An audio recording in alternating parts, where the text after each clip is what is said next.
think we come, slowly approach the moments what we come for tonight. Thank you very much for your silence. I think now everybody has got food, and most of us are already partially fed, so no crowd of hungry lions around.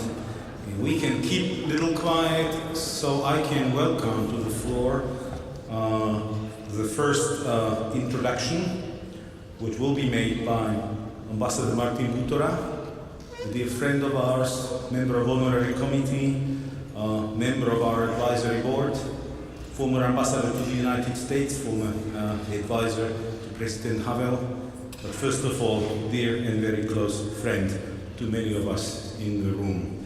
Martin will make the first introduction for the Czech and Slovak Transatlantic Award, which is dedicated to Ambassador Karel Kovanda. Karel, let me be a little personal here. When I was with Ivan Korčok coming to Brussels for the last round of pre-accession talks and this lobbying, your office was always a safe haven to us. You always open with open heart and warm reception. When you were always so bloody open, there was a hard life with you. It would be easy to hate you for that openness, but we love you for that because it helped us a lot to do the right things. And I have the most fonded memories, not only because I see also Peter Burian here, who was at the time Hermrek, see you there, but maybe this is just getting old and getting nostalgic, but this was a great time and you were a great help. Martin, but please, let me invite you to the floor to introduce the first Czech and Slovak award. Please, floor is yours, Martin.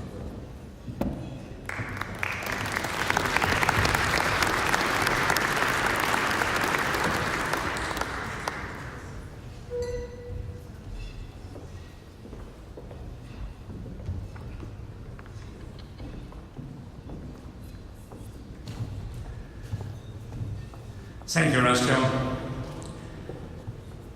Dear Secretary General Rasmussen, dear Deputy Prime Minister Lajčák, Excellencies, distinguished guests, ladies and gentlemen, it is a great pleasure and privilege to be here with you on this very special occasion to honor an exceptional man, a devoted defender of democracy, human rights, and Euro-Atlantic values. A man who is a man of principle, a man of courage, a man of action, but also a thoughtful intellectual, a true Renaissance personality. A man whose life is today full of anniversaries. 10 years ago, 10 countries entered the European Union, including his native Czech Republic. He had not only belonged to diplomats who have helped to make this dream true, but he, for the next 5 years, was cultivating the European diplomacy as a Deputy Director General responsible for external relations of the European Commission. 15 years ago, in 1999, he was not only witnessing the great achievement of the Czech Republic, Hungary and Poland joining the alliance, but as the first Czech ambassador to NATO, he pushed through the Czech support for the air campaign in Kosovo, which started only a week after the accession. 20 years ago, 1994, he served as first Czech representative to the United Nations, during which time he also chaired Security Council. At that time, Ambassador Kovanda was the first one who, on the floor of the United Nations, openly called the violence in Rwanda a genocide. 45 years ago, in 1969, many of this room were not born yet, Karel, as one of the leaders of the opposition student movement in Czechoslovakia, was elected the head of the Union of University Students, belonging to the radical voices challenging the communist authorities after the Soviet invasion of Czechoslovakia. And 70 years ago, in 1944, his father, Oldřich Kovanda, served in Czechoslovak exile army, and his mother, Ivy Norman, a radar specialist in British Army, gave birth to Gala. It is a life embodying some of the turning points of the 20th century, a history of unimaginable cruelty and violence, but also that of compassion, sacrifice and solidarity, a history of freedom-loving nations and people struggling against the Nazis and Stalinists, against the dictatorships and tyranny. But not only that, Karel Kovanda was condemned to experience the horrors of dark times again, due to a failure of international community, including Western democracies, to act sooner to halt the crimes in Rwanda. He later remembered how terrible it was to sit day after day in the informal and secret Security Council meetings held to discuss Rwanda, during which no action had ever been seriously contemplated to help the Rwandan people.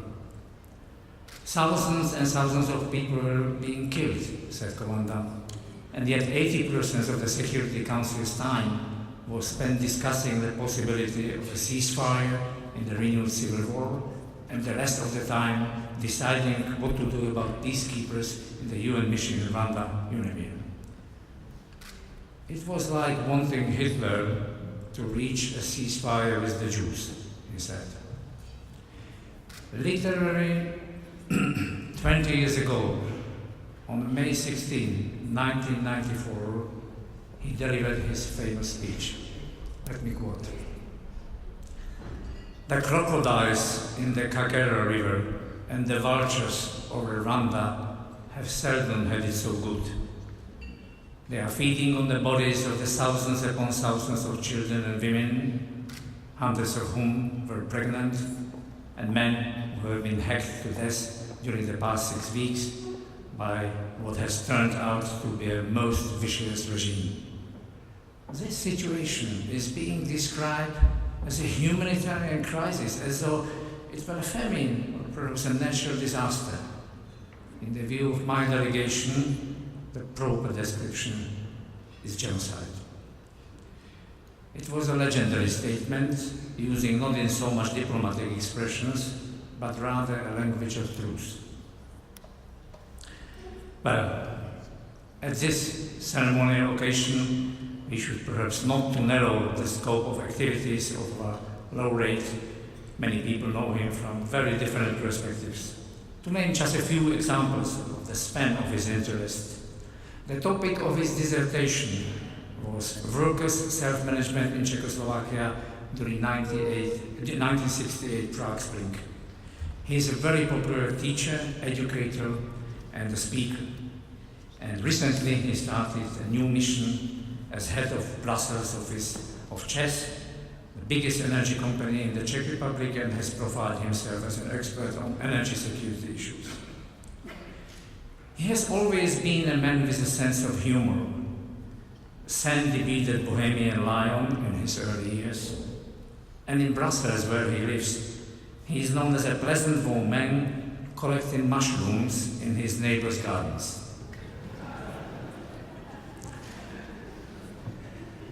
Dear Karel, we first met in the 60s as editors of student newspapers. We used to meet more regularly after your return from America. We in Slovakia know you have been working tirelessly together with the other friends like Sasha Wondra, many people in this room, our Polish and Hungarian friends, so that Slovakia could become NATO member in the shortest possible time. But deep in my memory, there is one very special meeting. You visited us at our summer house near Banská Štiavnica in central Slovakia. It was night, we were in the garden, and all of a sudden you said, "I would like to find a good Slovak wife." God was gracious to you. You met your Slovak love, Noemi, which happens to be here with us. As their nations split, they united, wrote Prague Post. And on January 30, 1994, another anniversary, totally unpolitical, your son, David Karel Kowanda, was born in Manhattan. In that warm summer night, after you expressed your desire, you lighted the grass and became silent. You were looking at the sky, full of shining stars, and I felt so strongly how you experienced what we know from Immanuel Kant, the sturdy firmament above me and the moral within me, the categorical imperative which has been leading principle of your life. Dear Karel, we thank you for what you have done, and we feel privileged to present you the Transatlantic Award.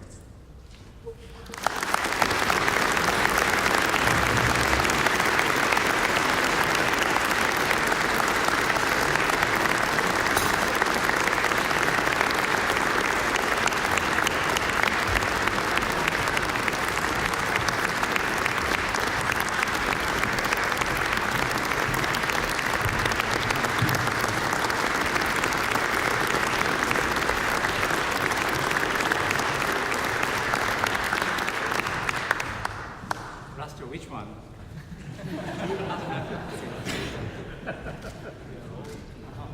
Oh.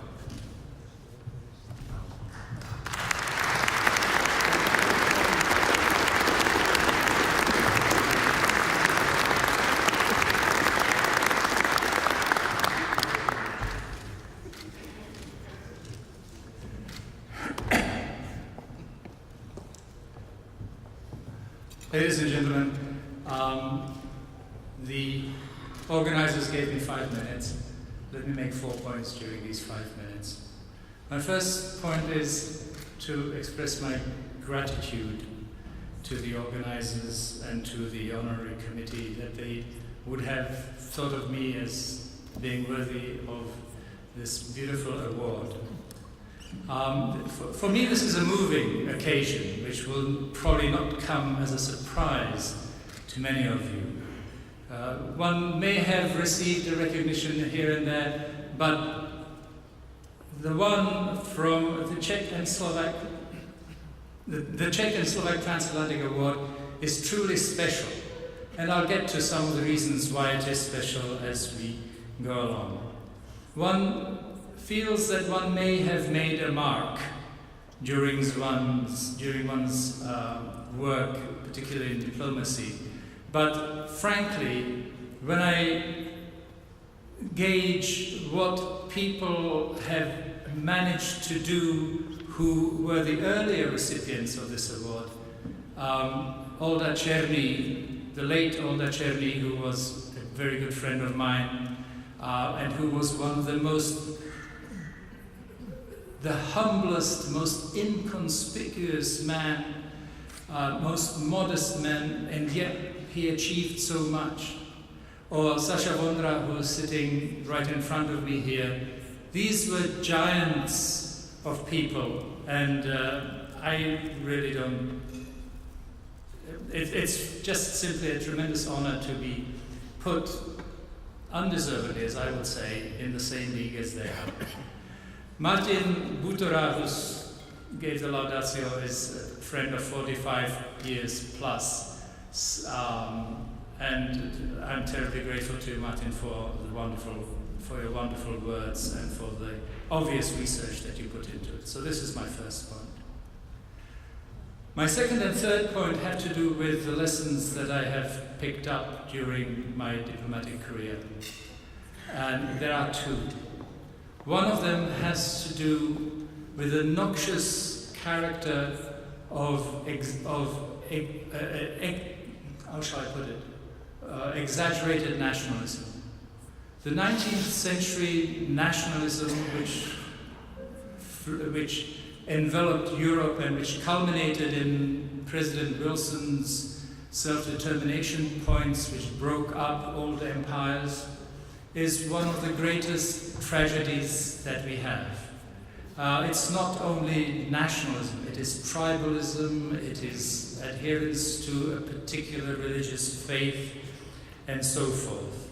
During my and my family's life, Rwanda has been mentioned extensively by Martin, but Iraq is another example, anti-Semitism is another example, Bosnia is another example, and heaven knows that the Russia-Ukraine crisis is another example. This principle of my nation, my group, my tribe, my religion comes first over and beyond any others is one of the greatest tragedies of our social life. And yet one has to recall that killing the guy from the other group is a normal thing. That is normal, except in civilization. It is not by accident that Moses came down from the mountain and issued, and one of his commandments was, "Thou shalt not kill." He had to say, "Thou shalt not kill," precisely because killing was normal. And ever since then, civilizations are trying to overcome the normality of killing and accepting the next guy as equal to oneself. So the noxious character of exalted tribalism and nationalism is the one strong lesson that I've come to learn. My third point has to do with the second lesson which I have learned. The lesson that things don't stay the way they are. Nassim Nicholas Taleb, who's an American economist, philosopher, writer, has written this phenomenal book which many of you are familiar with, called The Black Swan. What he describes as the Black Swan are events which are very improbable, have a very low chance of ever happening. But once they do happen, they turn your life topsy-turvy, throw it up completely, and you are in a completely new find yourself in completely new circumstances which you had never anticipated. His big example is Lehman Brothers of 2008, for instance. Nobody had anticipated that. But 9/11 is another such. The oil shocks of 1973 is another such. The largest and the most important black swan that flew into the lives of many of us here was the collapse of European communism in the late 1980s. That was something which in 1988 nobody had anticipated. Nobody at the time would have anticipated that by 1991 communism would be gone, the Warsaw Pact would be gone, the Berlin Wall would be gone, and so on and so forth. You all know your history. So my point is that there will be more black swans. There will be things that will come and affect us in ways of which we have no idea today. I'm wearing my NATO tie, and this is the message that I have for NATO. What NATO ought to be striving for in the general perspective, in the longer objective, is don't let black swans surprise you. Be prepared and expect the unexpected. This is my third point, and the second lesson that I have learned during my diplomatic career. My fourth and last point is this. Let me profess my love for Slovakia. After 20 years in exile, I returned to Czechoslovakia, and my first trip, when I realized I know absolutely nothing about that part of the country, was to exploring the eastern part of Slovakia.